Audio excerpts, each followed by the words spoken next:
Ladies and gentlemen, as we gather here tonight to celebrate the triumph of freedom, the greatest surge in the scope of freedom since the famous Spring of Nations of 1848. I would like to share with you some personal reflections about what I would like to call the soul of freedom, the inner spirit of freedom.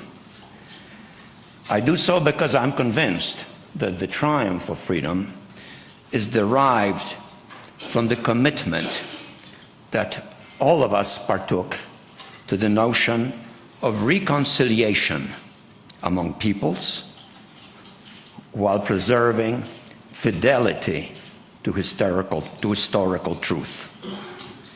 The combination of the two made possible what we honor tonight. The scope of freedom, which has so been dramatically enlarged in the course of events that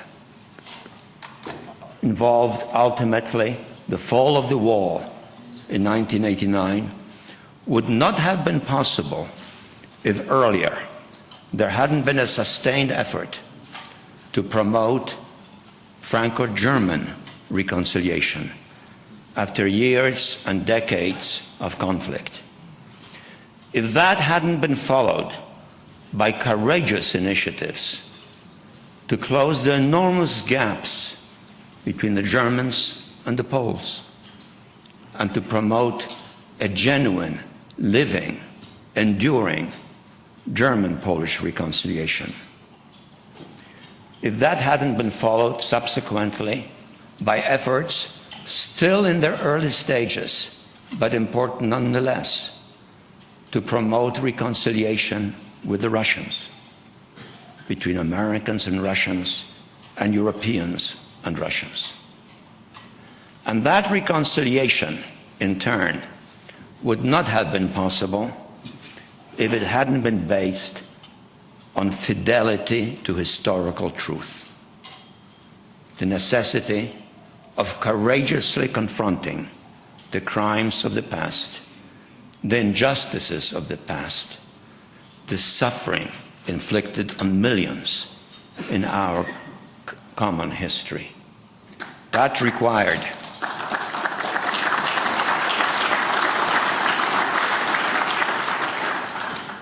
required real courage in confronting not only the evils of Hitlerism, but also the evils of Stalinism.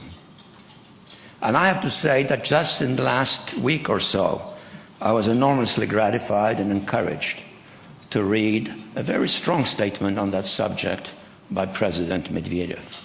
And that gives me great hope that the processes of history that promote the reconciliation of peoples committed to freedom may be gradually accelerating. All of that fills me also with greater confidence regarding the prospects of freedom in the world.